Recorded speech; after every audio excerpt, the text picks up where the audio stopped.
Kindergarten readiness. I talked to you about words and vocabulary. I also talked about the importance of talking to your children and making sure they hear vocabulary that is varied and sometimes specific to different encounters they would have in the community or in nature. And this is important for learning and growing and will help them when they're in school.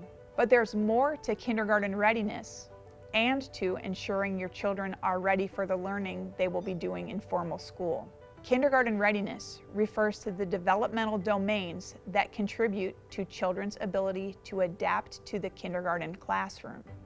Some schools use a screener to gauge a student's readiness for kindergarten.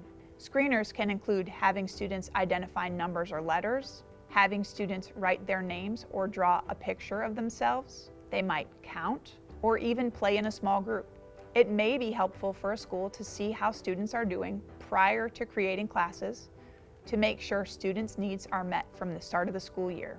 When I talk to teachers about kindergarten readiness, the skills they believe to be the most helpful are independence, the ability for a student to get in and out of the car, dress themselves, use the bathroom without assistance, wash hands without a constant reminder, open food containers and packages for lunch. Allow your children opportunities to do these things and encourage them to attempt them before rescuing them and doing them yourself.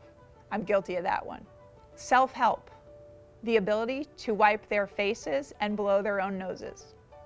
Following directions, the ability to perform tasks as instructed. To help children with this, it's good practice to get their attention, minimize distractions, speak quietly, use wait time, and check for understanding. Another thing that's great for kids is to be able to wait. Are they able to pause and be still? Can they take turns? Are they able to wait while someone else is doing an activity, especially an activity that they're really eager to do? These skills can be difficult for students, especially if they've not had much practice with them prior to beginning school. Providing direct opportunities for your children to practice is important. Great places to practice include playgrounds, participating in sports teams, in lines at the grocery store, and lots of other places. Many situations you find yourself in with your children open up chances to talk to them about each of these. For instance, if you're waiting in line to check out at the grocery store, you might talk to your children about waiting and what you do when you are in a situation where you have to wait. You can also bolster your children's ability to master these skills by bolstering their fine and gross motor skills. The earlier children work on motor skills, the better they are at reading and writing. There's a connection.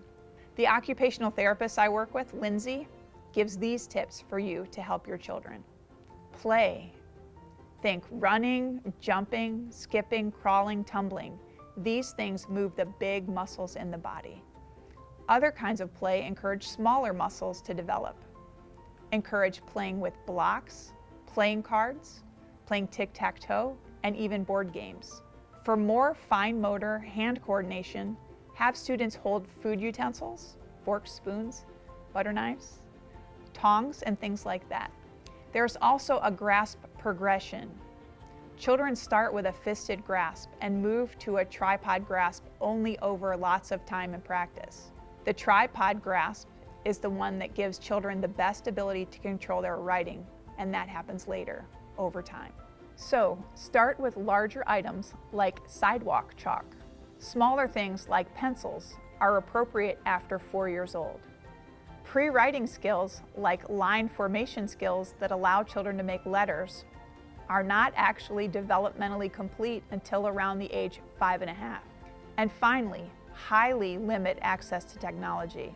Play with your children in ways that encourage them to move. The more access to open play, the better.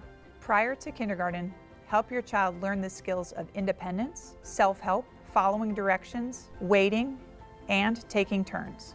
Engage in play like running, tumbling, jumping, skipping, and crawling to work big muscles in the body. Engage in play like blocks, cards, tic-tac-toe, and board games to help grow smaller muscles in the body. The better a child's motor skills, the better they will be at reading and writing.